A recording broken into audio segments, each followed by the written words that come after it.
ചോദ്യം വായിക്കുക. ഒരു ചതുരത്തിന്റെ നീളവും വീതിയും 20% വർദ്ധിപ്പിച്ചാൽ അതിന്റെ പരപ്പളവ് എത്ര ശതമാനം വർദ്ധിക്കും? ഇവിടെ നമ്മൾ ചോദ്യത്തിൽ പറഞ്ഞിരിക്കുന്ന കാര്യം നീളവും വീതിയും 20% വർദ്ധിപ്പിച്ചാൽ എന്നാണ്. അപ്പൊ നമുക്ക് പറയാം നീളം എത്രയായിരിക്കും? 20% വർദ്ധിക്കുമ്പോൾ എത്ര? 120% എന്നാവും. 100 കറക്റ്റ് ശതമാനം. 20% വർദ്ധിക്കുന്നതോടെ 120%. വീതിയും എത്ര ശതമാനം വർദ്ധിക്കുന്നുണ്ട്? 20% വർദ്ധിക്കുന്നുണ്ട്. അപ്പൊ അതും എത്രയായി? 120%. ഇനി നമുക്ക് കണ്ടുപിടിക്കേണ്ട എന്താണ്? ചതുരത്തിന്റെ പരപ്പളവാണ് എത്ര ശതമാനം വർദ്ധിക്കുന്നു ചോദിക്കുന്നത്. അപ്പൊ ചതുരത്തിന്റെ പരപ്പളവ് അഥവാ ചതുരത്തിന്റെ വിസ്തീർണം എന്ന് വെച്ചാൽ എന്താ ഇക്വേഷൻ? L × B എന്നാണ്. അതും ഒന്ന് മനസ്സിൽ വെച്ചേക്കണം. ഇനി ഇങ്ങനെയുള്ള ഈ ശതമാന വർധനവ് ക്വസ്റ്റ്യനൊക്കെ നമുക്ക് ചെയ്യുന്നത് എങ്ങനെയാണ്?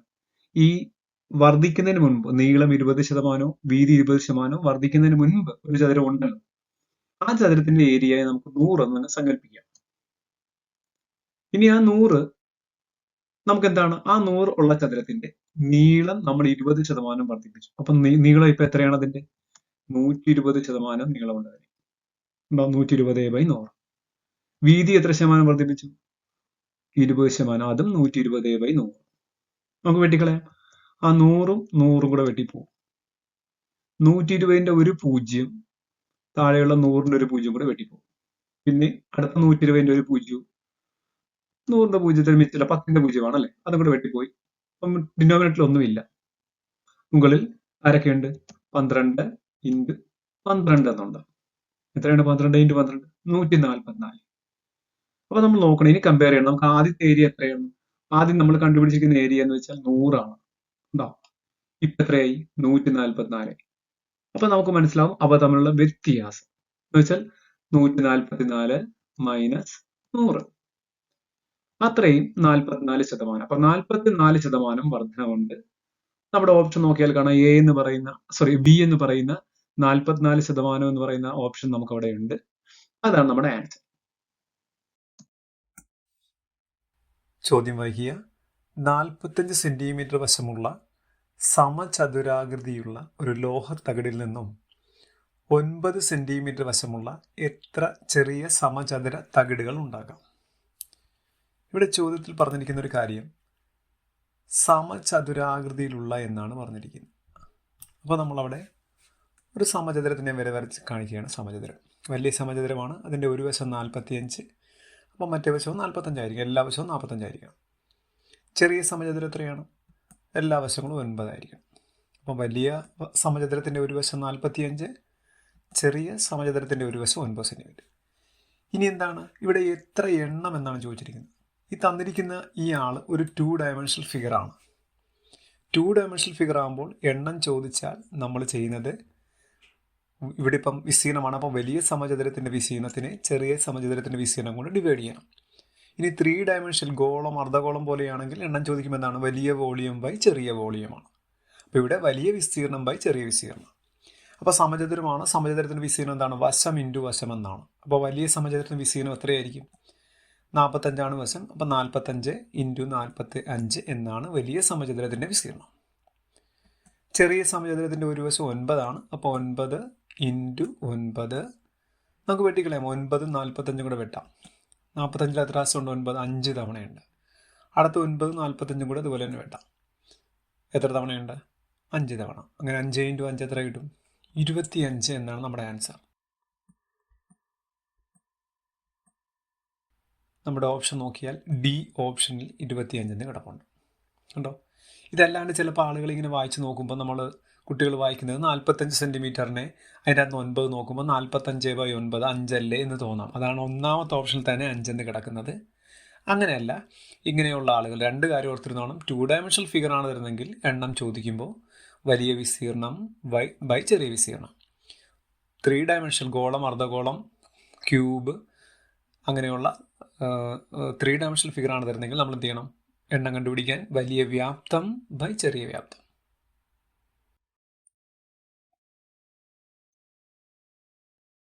ചോദ്യം വായിക്കുക. ABCD എന്ന സമചതുരത്തിൻ്റെ ഒരു വശത്തിൻ്റെ നീളം എത്ര? ഇവിടെ ഒരു വലിയ സമചതുരമാണ് ABCD. അതിനകത്തൊരു ചെറിയ സമചതുരം തന്നിട്ടുണ്ട്. ആ ചെറിയ സമചതുരത്തിൻ്റെ ഒരു വശം 2 സെൻറ്റിമീറ്റർ ആണ് എങ്കിൽ ആ വലിയ സമചതുരത്തിൻ്റെ ഒരു വശമായ AB എത്ര എന്നാണ് ചോദ്യം. അപ്പോൾ നമ്മൾ ആ പടം ഒന്ന് സൈഡിലോട്ടാക്കുകയാണ്. എന്നിട്ട് ഒരു ചെറിയൊരു കാര്യം പഠിപ്പിക്കുന്നു. എന്താണ് സമപാർശ്വ മട്ടത്രികോണം എന്നുവെച്ചാൽ ഒരു കോൺ 90 ഡിഗ്രി ആയിരിക്കും, ബാക്കി 2 കോണുകൾ 45 ആയിരിക്കും. ഇതിൻ്റെ പ്രത്യേകത ഇതിൻ്റെ പാദം എന്ന് പറയുന്നതും ലംബം എന്ന് പറയുന്നതും തുല്യമായിരിക്കും. അപ്പോൾ പാദം A സെൻറ്റിമീറ്റർ ആണ്, ലംബവും A സെൻറ്റിമീറ്റർ ആണെങ്കിൽ അതിൻ്റെ കർണം എന്ന് പറയുന്ന ഹൈപ്പോട്ടനസ് എന്ന് പറയുന്ന വശം എത്രയായിരിക്കും? A√2 ആയിരിക്കും. അപ്പോൾ നമുക്ക് നമ്മുടെ ഫിഗറിലുള്ള ആ ട്രയാങ്കിൾ പോർഷൻ കണ്ടോ ഷെയ്ഡ് ചെയ്യുന്ന, അത് മാത്രം ഞാൻ പുറത്തേക്ക് എടുക്കുകയാണ്. അതും ഒരു ഐസോസിലസ് റൈറ്റ് ആംഗിൾ ട്രയാങ്കിൾ അഥവാ സമപാർശ്വ മട്ടത്രികോണമാണ്. കാര്യം എന്താണ്? അവിടെ ഒരു 2 എന്ന് നമുക്ക് തന്നിട്ടുണ്ട്, ഇവിടെയും 2 തന്നിട്ടുണ്ട്. ഇതൊരു മട്ടത്രികോണമാണ്, 2 വശവും തുല്യമാണ്. ഇപ്പം നമ്മൾ പഠിച്ചനുസരിച്ച് A എന്നാണ് വരുന്നതെങ്കിൽ മൂന്നാമത്തെ വശം A√2 ആയിരിക്കണം. ഇപ്പം 2 എന്നാണ് വരുന്നതെങ്കിൽ മൂന്നാമത്തെ വശമായ AB എത്രയായിരിക്കണം? 2√2 എന്നായിരിക്കണം. നമ്മുടെ ഓപ്ഷനിലേക്ക് നോക്കിയാൽ അവിടെ A ഓപ്ഷനിൽ കിടപ്പുണ്ട്, 2√2 എന്ന് കിടപ്പുണ്ട്. അതാണ് ആൻസർ. അപ്പോൾ സമപാർശ്വ മട്ടത്രികോണം ആകുമ്പോൾ പഠിക്കേണ്ട കാര്യം 2 വശങ്ങൾ തുല്യമായിരിക്കും എന്ന് വെച്ചാൽ ചെറിയ വശങ്ങൾ രണ്ടും പാദവും ലംബവും എത്രയാണോ അത് 2 തുല്യമായിരിക്കും. ആ പാദം അഥവാ ലംബം അതിനെ √2 കൊണ്ട് ഗുണിക്കുമ്പോൾ കിട്ടുന്നതായിരിക്കും അതിൻ്റെ വലിയ വശമായ കർണം. എന്ന് വെച്ചാൽ വശങ്ങൾ അംശബന്ധം പറയുമ്പോൾ 1:1:√2 എന്ന് പറയും.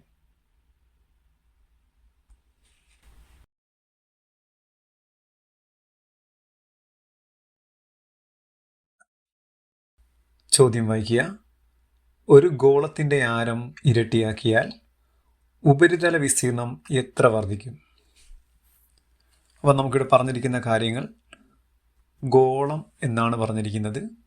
പിന്നെ ഉപരിതല വിസ്തീർണം എന്നൊരു വാക്കുകൂടെ ഇവിടെ പറഞ്ഞിട്ടുണ്ടല്ലേ. അപ്പോൾ ഞാൻ ആ ഉപരിതല വിസ്തീർണം എന്ന് വെച്ചാൽ ഇംഗ്ലീഷിൽ പറയുമ്പോൾ ടോട്ടൽ സർഫസ് ഏരിയ, അതാണ് TS എന്ന് എഴുതിയിരിക്കുന്നത്. അപ്പോൾ ഗോളത്തിൻ്റെ ഉപരിതല വിസ്തീർണത്തിൻ്റെ ഇക്വേഷനാണ് 4πr². നമുക്കിനി ചോദ്യം വായിക്കുമ്പോഴത്തേക്ക് ആരം ഇരട്ടിയാക്കിയാൽ എന്ന് പറഞ്ഞിരിക്കുന്നു. ഇരട്ടിയാക്കുക എന്ന് വെച്ചാൽ എത്രയാണ്? 2 മടങ്ങ്. അപ്പോൾ ആരം 2 മടങ്ങാക്കി. കണ്ടുപിടിക്കേണ്ടത് എന്താണെന്ന് നമുക്കറിയാം, ഉപരിതല വിസ്തീർണമാണ്. അപ്പോൾ നമ്മൾ ഉപരിതല വിസ്തീർണത്തിൻ്റെ ഇക്വേഷൻ അങ്ങോട്ട് എഴുതുക 4πr². ഇങ്ങനെ മടങ്ങ് ഒക്കെ തരുമ്പോൾ നമുക്ക് ചെയ്യാനുള്ള എളുപ്പമാർഗ്ഗമുണ്ട്. നിങ്ങൾ ആ പറഞ്ഞിരിക്കുന്ന ഇക്വേഷൻ എഴുതിയിടുക. എന്താണ്? 4πr² എന്ന് എഴുതിയിടുക. ഇതിനകത്ത് കോൺസ്റ്റൻസ് ഉണ്ടെങ്കിൽ വെട്ടിക്കളയുക. ഇവിടെ കോൺസ്റ്റൻസ് ഉണ്ട്. 4 എന്ന് പറയുന്നത് ഒരു കോൺസ്റ്റൻ്റ് ആണ്, സ്ഥിരസംഖ്യയാണ്. പൈ എന്ന് പറയുന്നതും ഒരു സംഖ്യയാണ്. അങ്ങനെയുള്ള വെട്ടാവും. R² 2 വെട്ടിക്കളയരുത്, അതൊരു സംഖ്യയല്ല, അത് എക്സ്പോണൻ്റ് ആണ്, ഫംഗ്ഷനാണ്, അതുകൊണ്ട് അത് പറ്റില്ല. 4πr² 4ഉം പൈയും വെട്ടിക്കളയുക. ഇനി മിച്ചമുള്ള എന്താണ്? R² ആണ്. അതിലേക്ക് നമുക്ക് ഈ പറഞ്ഞിരിക്കുന്ന മടങ്ങ് എന്ന് പറഞ്ഞിരിക്കുന്ന സംഖ്യ ഇട്ട് കൊടുക്കുക. 2 മടങ്ങെന്നാണ്, അപ്പോൾ 2 ഇട്ട് കൊടുക്കുക. അപ്പോൾ 2² 4 മടങ്ങ് നമുക്ക് ആൻസർ കിട്ടി. കണ്ടോ? അതാണ് നമ്മുടെ ആൻസർ. ഇനി നമ്മുടെ ഒരു ചെറിയൊരു കാര്യം പഠിക്കാനുണ്ട്. നമ്മൾ ചോദിക്കും എത്ര മടങ്ങാകുമെന്ന് ചോദിക്കുന്ന സമയങ്ങളിൽ നമ്മൾ പറയണം 4 മടങ്ങെന്ന് പറയണം. ശതമാനമാണെങ്കിൽ 400% അത്രേ ഉള്ളൂ. കണ്ടോ? 4 മടങ്ങെന്ന് വെച്ചാൽ 400% എന്നാണ്. ഇനി എത്ര മടങ്ങ് വർദ്ധിക്കുമെന്നാണ് ചോദിക്കുന്നെങ്കിലോ, അപ്പം നിങ്ങൾ ചെയ്യേണ്ടത് ആ 4 മടങ്ങാണ്, അതിനകത്തൊരു 1 കുറച്ചേക്കണം. എപ്പോഴും 1 കുറച്ചേക്കണം. ബേസ് എന്ന് പറയുന്നതാണ് കുറക്കുന്നത്. സാധാരണ പറയുമ്പോൾ നമ്മൾ പറയും ആദ്യത്തെ വ്യാപ്തം അല്ലെങ്കിൽ വിസ്തീർണം എന്ന് പറയുന്നത് 1 നമ്മൾ എടുക്കുന്നത്. ഇപ്പോൾ 4 മടങ്ങായപ്പം 4 - 1 3 മടങ്ങ്. അപ്പോൾ എപ്പോഴും 1 കുറയ്ക്കുക ഓർമ്മിച്ചാൽ മതി. അപ്പം 3 മടങ്ങാണ് നമുക്കാകുക എന്ന് വെച്ചാൽ 300%. അപ്പം എത്ര മടങ്ങാകുമെന്ന് ചോദിച്ചാൽ 4 മടങ്ങ്, എത്ര മടങ്ങ് വർദ്ധിക്കുമെന്ന് ചോദിച്ചാൽ 3 മടങ്ങ്. ഇനി നമ്മുടെ ചോദ്യം നിങ്ങൾ നോക്കിക്കേ. നമ്മുടെ ചോദ്യം നോക്കിയാൽ എത്ര വർദ്ധിക്കുമെന്നാണ്. കണ്ടോ? അതിവിടെ കിടക്കുന്ന നോക്കിയാൽ എത്ര വർദ്ധിക്കുമെന്നാണ് കിടക്കുന്നത്. അപ്പോൾ നമുക്ക് തന്നെ എത്ര വർദ്ധിക്കുമെന്ന് ചോദിച്ചാൽ നമുക്ക് എന്ത് പറഞ്ഞാൽ മതി? 300%. നമ്മുടെ ഓപ്ഷൻ B ആണ് നമ്മുടെ ആൻസർ, 300%.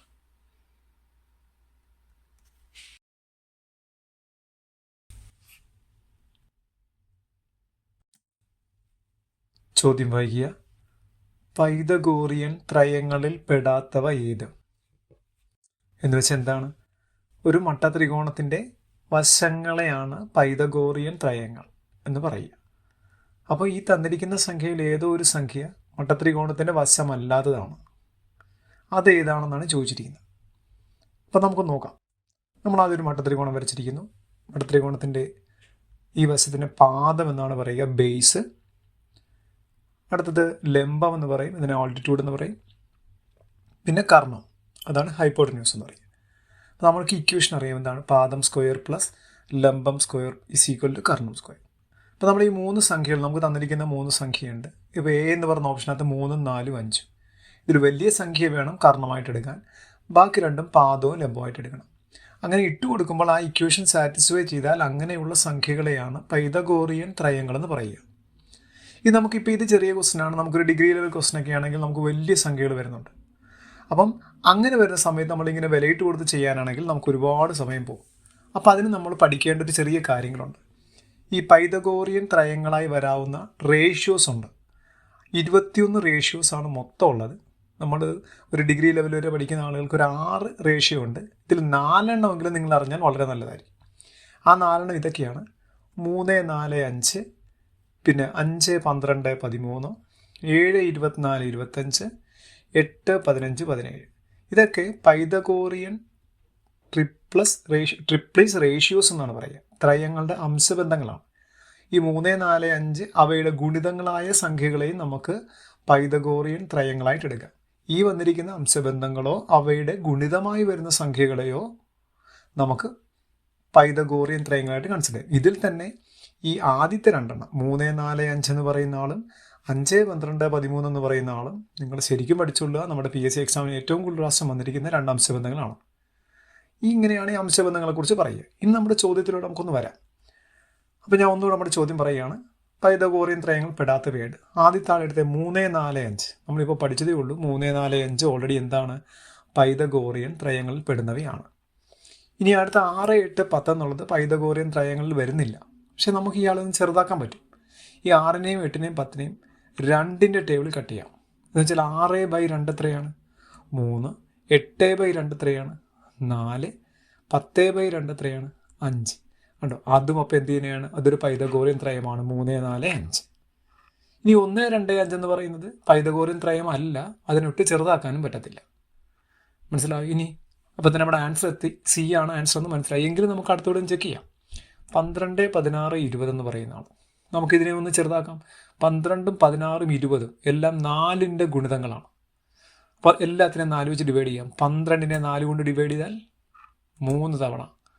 16/4 എത്രയാണ്? 4 തവണ. 20/4 എത്രയാണ്? 5 തവണ. അപ്പോൾ അത് 3, 4, 5 എന്ന് പറയുന്ന പൈതഗോറിയൻ ത്രയത്തിൽ വരുന്നതാണ്. അപ്പം 3, 4, 5 എന്ന് പറയുന്നതും 6, 8, 10 എന്ന് പറയുന്നതും 12, 16, 20 എന്ന് പറയുന്നതൊക്കെ പൈതഗോറിയൻ ത്രയങ്ങളാണ്. അതല്ലാതെ വന്നിരിക്കുന്നത് 1, 2, 5 മാത്രമാണ്. അപ്പോൾ ഇങ്ങനെ അംശബന്ധമാക്കി ചെയ്യുന്നത് വളരെ നല്ലതായിരിക്കും. അപ്പോൾ നമുക്ക് അതിനകത്ത് ആൻസർ ആയിട്ട് എടുക്കുന്നത് സി എന്ന് പറയുന്ന ഓപ്ഷനാണ്. നമ്മുടെ സി ഓപ്ഷനാണ് നമ്മുടെ ആൻസർ. C 1, 2, 5 എന്നാണ് നമ്മുടെ ആൻസർ.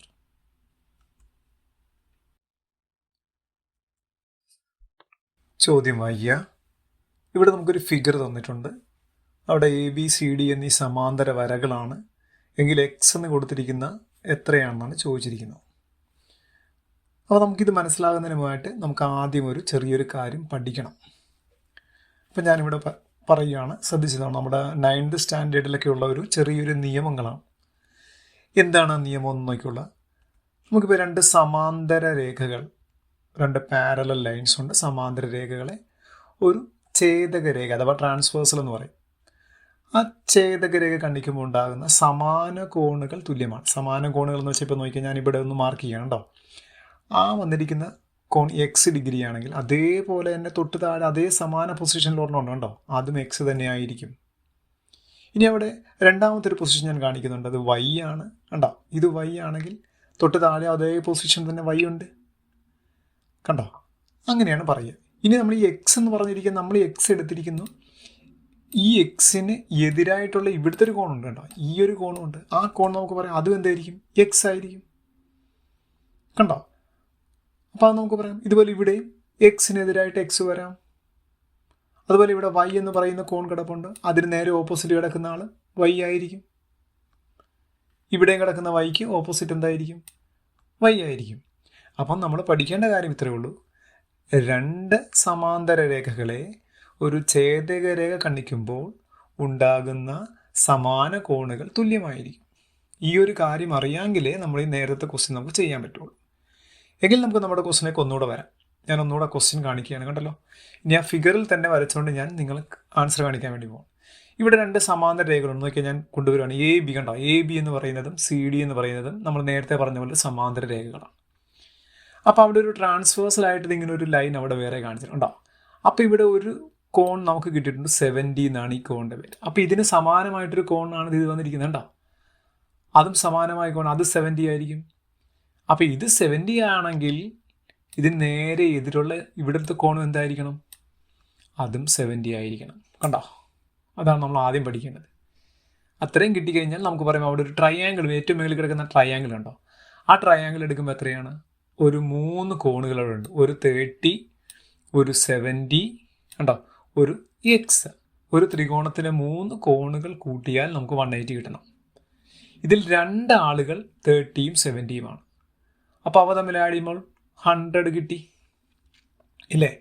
അപ്പോൾ നമുക്ക് ആ തേർഡ് ആംഗിളായ എക്സ് കണ്ടുപിടിക്കാൻ നമുക്ക് എന്ത് ചെയ്താൽ മതി, 180യിൽ നിന്ന് ആ 2 ആംഗിൾ സം ചെയ്യുമ്പോൾ കിട്ടുന്ന 100 സബ്ട്രാക്ട് ചെയ്താൽ മതി.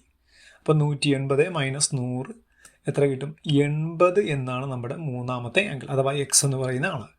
നമ്മുടെ ഓപ്ഷൻ സി എന്ന് പറയുന്നതാണ് നമ്മുടെ ആൻസർ. ഓക്കെ, ചോദ്യം വായിക്കുക. ചിത്രത്തിൽ സി വൃത്തകേന്ദ്രം, കോൺ എ ബി ഡി 30 ഡിഗ്രി ആയാൽ കോൺ എ സി ഡി എത്ര? നമുക്കൊരു ഫിഗറും തന്നിട്ടുണ്ട്. അപ്പോൾ ഇത് ചെയ്യുന്നതിന് മുമ്പ് ഒരു ചെറിയൊരു കാര്യം ഞാൻ പഠിപ്പിച്ചു തരാം. അതിനുശേഷം ഈ ക്വസ്റ്റിനോട് വരാം. ഞാനിവിടെ ഒരു 9th സ്റ്റാൻഡേർഡിലുള്ള ഒരു ചെറിയൊരു നിയമമാണ് പഠിപ്പിക്കുന്നത്. നമ്മളിപ്പോൾ ഒരു വൃത്തം വരയ്ക്കുകയാണല്ലോ, സാധാ ഒരു വൃത്തം. വൃത്തത്തിലെ 2 തരത്തിലെ കോണുകൾ ഇവിടെ ഉണ്ടാകാം. അതിലൊന്നെന്ന് വെച്ചാൽ വൃത്തത്തിലെ കോൺ എന്ന് പറയുന്ന ഒരെണ്ണം, അതെന്ന് വെച്ചാൽ വൃത്തത്തിലെ ബിന്ദു കേന്ദ്രീകൃതമായിട്ടായിരിക്കും ഇവിടെ കോൺ ഉണ്ടാകുന്നത്. നിങ്ങൾക്ക് നോക്കിയാൽ കാണാൻ വൃത്തത്തിലെ ബിന്ദു കേന്ദ്രീകൃതമായിട്ടാണ് ഇവിടെ കോൺ ഉണ്ടായിരിക്കുന്നത്. പിന്നെ ഒരെണ്ണം എന്ന് വെച്ചാൽ കേന്ദ്ര കോൺ എന്ന് പറയും. അത് വൃത്ത കേന്ദ്രവുമായി ബന്ധപ്പെട്ടായിരിക്കും. അതും ഇത് രണ്ടും ഉണ്ടാകുന്നത് ഒരേ ചാപത്തിലാണ്. ഇവിടുന്ന് ഇവിടം വരെയുള്ള നീളമാണ് ചാപനീളം എന്ന് പറയുന്നത്. ഇവിടുന്ന് ഇവിടം വരെയുള്ള നീളമാണ് ചാപനീളം. അപ്പം ഒരേ ചാപത്തിൽ ഉണ്ടാകുന്ന ഈ വൃത്തത്തിലെ കോണും കേന്ദ്രകോണം തമ്മിൽ ഒരു ചെറിയ റിലേഷനുണ്ട്. അതാണ് നമ്മൾ പറയുന്നത്, വേറൊന്നുമില്ല. ഇപ്പം കേന്ദ്രകോൺ എത്രയാണോ, ഇപ്പം 2x എന്നാണെങ്കിൽ അതിൻ്റെ പകുതിയായിരിക്കും വൃത്തത്തിലെ കോൺ, അത് x എന്നായിരിക്കും. സാധാരണ ഇതിൽ പറയുകയാണെങ്കിൽ ഇപ്പം കേന്ദ്രകോൺ 100 ഡിഗ്രി ആണെങ്കിൽ വൃത്തത്തിലെ കോൺ എത്രയായിരിക്കും, നേർപകുതി 50. തിരിച്ചു കൊടുക്കണം, വൃത്തത്തിലെ കോൺ 50 ആണെങ്കിൽ കേന്ദ്രകോൺ എത്രയായിരിക്കണം, 100. അതെങ്ങനെ മനസ്സിലാവും വൃത്തത്തിലെ കോൺ ആണ് കേന്ദ്രകോണാണെന്ന്? വൃത്തത്തിലെ ബിന്ദുവുമായി ബന്ധപ്പെട്ട് വരുന്ന കോൺ ആണെങ്കിൽ വൃത്തത്തിലെ കോൺ, കേന്ദ്രബിന്ദു അതായത് വൃത്തത്തിൻ്റെ കേന്ദ്രവുമായി ബന്ധപ്പെട്ട് തന്നു കഴിഞ്ഞാൽ കേന്ദ്രകോൺ.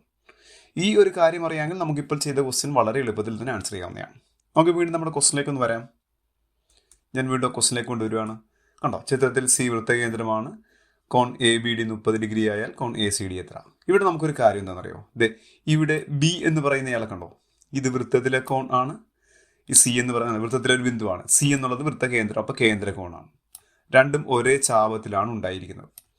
അപ്പോൾ എന്ത് വന്നാലും നമുക്ക് പറയാം ഈ ബി എന്ന് പറയുന്ന കോൺ എന്താണോ അയാളുടെ ഇരട്ടിയായിരിക്കും സി എന്ന് പറയുന്നത്. നമ്മുടെ എന്താ പറയുന്നത്, ചോദ്യം വായിച്ചേ, കോൺ എ ബി ഡി 30 ഡിഗ്രി എന്ന് വെച്ചാൽ ആ നടുക്ക് വന്നിരിക്കുന്ന ലെറ്റർ എന്താണ്, ബി. അപ്പോൾ കോൺ ബി എന്നർത്ഥം കണ്ടോ. അപ്പോൾ ഇത് ബി എന്നുള്ളതാണ് നമുക്ക് തന്നിരിക്കുന്നത്. ആ ബി എന്നുള്ളത് 30 ഡിഗ്രി എന്ന് പറഞ്ഞിരിക്കുന്നത്. അപ്പോൾ അത് വൃത്തത്തിലെ കോൺ ആണ് എങ്കിൽ അതിൻ്റെ ഈ 30ൻ്റെ ഇരട്ടി ആയിരിക്കണമല്ലോ ഈ വരേണ്ടത്. അപ്പോൾ സി എത്രയായിരിക്കണം, സി എന്നുള്ളത് നമുക്കറിയാം എത്ര ഡിഗ്രിയാണ്, 60 ഡിഗ്രി. നമ്മുടെ ആൻസർ അവിടെ കിടപ്പുണ്ട്, ബി ഓപ്ഷൻ 60 ഡിഗ്രി എന്നാണ് ആൻസർ. ഓക്കെ, ചോദ്യം വായിക്കുക. 11 സെന്റിമീറ്റർ നീളവും 8 സെന്റിമീറ്റർ വീതിയുമുള്ള ഒരു ചതുരത്തിന്റെ പരപ്പളവ് എത്ര? അപ്പോൾ ചോദ്യത്തിനകത്ത് വളരെ ചെറിയ ക്വസ്റ്റ്യൻ ആണ്. ഈ ചോദ്യത്തിനകത്ത് ചതുരം എന്നാണ് പറഞ്ഞിരിക്കുന്നത്. അപ്പം ഞാൻ ഒരു ചതുരം വരയ്ക്കുകയാണ്. അയാളുടെ നീളം എത്രയാണ്, 11 സെന്റിമീറ്റർ, വീതി 8 സെന്റിമീറ്റർ. ഇനി എന്താ കണ്ടുപിടിക്കുന്നത്, പരപ്പളവ് എന്ന് പറയുന്നത്. ഈ പരപ്പളവ് എന്ന് വെച്ചാൽ എന്താണെന്നറിയാലോ, വിസ്തീർണം. അപ്പോൾ നീളവും വീതിയും ഞാൻ അവിടെ എഴുതിയിട്ടുണ്ട്. പരപ്പളവ് എന്ന് വെച്ചാൽ ഇക്വേഷൻ എന്താണ്, L × B, നീളം × വീതി. 11 എന്ന് പറയുന്നതാണ് നീളം, വീതി എന്ന് വെച്ചാൽ 8 ആണ്. 11 × 8 88 സെന്റിമീറ്റർ സ്ക്വയർ എന്നാണ് നമ്മൾ പറയുക. കാര്യം സെന്റിമീറ്റർ ഇൻറ്റു ചെയ്യുമ്പോഴാണ് അവിടെ സെന്റിമീറ്റർ സ്ക്വയർ എന്ന് വരിക. അപ്പം ഇത് പ്രീവിയസ് ക്വസ്റ്റൻ ആണ്, വളരെ ചെറിയൊരു ക്വസ്റ്റൻ ആണ്. ഈ ജോമെട്രി ബേസ്ഡ് ആയിട്ട് ചോദിച്ചിരിക്കുന്ന ക്വസ്റ്റിനകത്ത് ഏറ്റവും ചെറിയ ക്വസ്റ്റൻ ആണെന്ന് എനിക്ക് തോന്നുന്നത്. വളരെ ചെറിയ ക്വസ്റ്റൻ ആണ്. അപ്പൊ നമ്മുടെ ആൻസർ ഇവിടെ കിടപ്പുണ്ട്. എത്രയാണ്? 88 എന്ന് പറയുന്നത് എ ഓപ്ഷനിൽ കിടപ്പുണ്ട്. ഓക്കെ,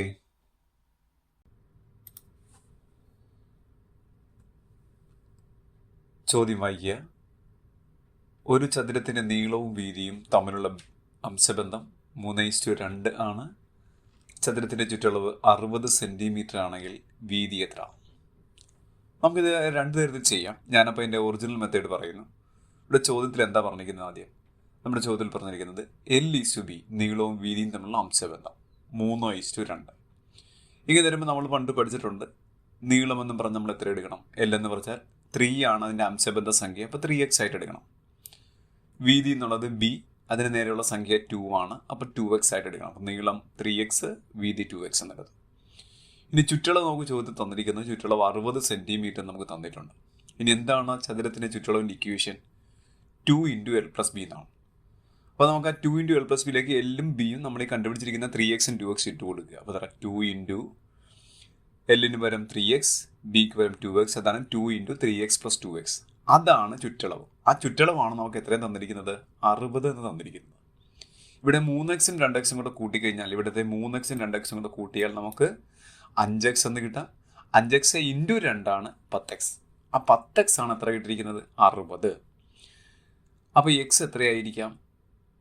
x കണ്ടുപിടിക്കാൻ നമ്മൾ എന്ത് ചെയ്യണം? ആ 60 കാണിക്കുക, ഇൻറ്റു 10 അങ്ങോട്ട് പോകുമ്പോഴത്തേക്ക് ഡിവൈഡഡ് ബൈ 10 ആയിട്ട് മാറും. അങ്ങനെ 60/10 എത്ര കിട്ടി? എക്സിൻ്റെ വില 6 എന്ന് കിട്ടി.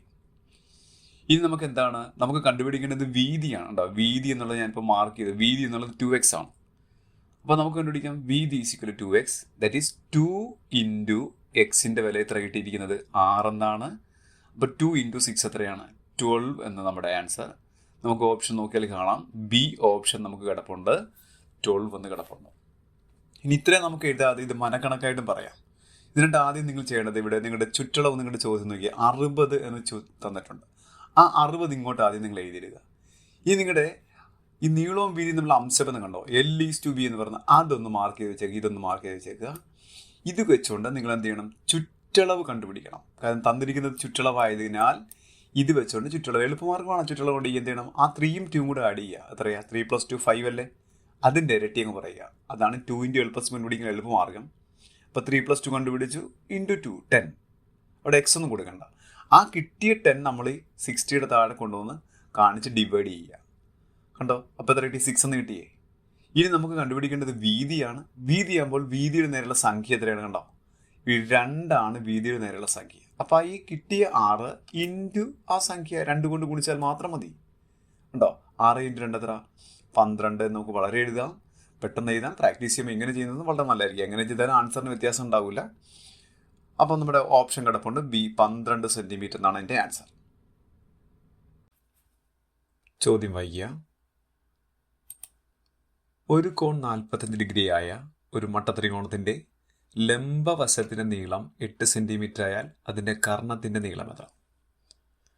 അപ്പോൾ ഈ ഒരു കോൺ 45 ഡിഗ്രി ആയിട്ടുള്ള മട്ടത്രികോണം ഞാനൊന്ന് വരയ്ക്കുകയാണ്. അതിൻ്റെ പേരാണ് സമപാർശ്വ മട്ടത്രികോണം. കാര്യം ഒരു കോൺ 90 ഡിഗ്രിയാണ് നമുക്കറിയാം. അപ്പോൾ ഒരു കോൺ 45 ആണെങ്കിൽ മറ്റേ കോൺ എത്രയായിരിക്കണം? 45 ആയിരിക്കണം. കാര്യം എന്നാലേ ത്രികോണത്തിൻ്റെ 3 കോണുകൾ കൂട്ടുമ്പോൾ 180 ഡിഗ്രി കിട്ടുള്ളൂ. അപ്പം അങ്ങനെ 2 കോൺ 45ഉം ഒരു കോൺ 90 ഡിഗ്രിയുമായ മട്ടത്രികോണമാണിത്. ഈ മട്ടത്രികോണത്തിൻ്റെ പേരാണ് സമപാർശ്വ മട്ടത്രികോണം. എന്താണ് ഇയാളുടെ പ്രത്യേകത? ഈ മട്ടത്രികോണത്തിൻ്റെ ഈ 2 വശങ്ങൾ ഏതൊക്കെയാണ്? പാദവും ലംബവും തുല്യമായിരിക്കും.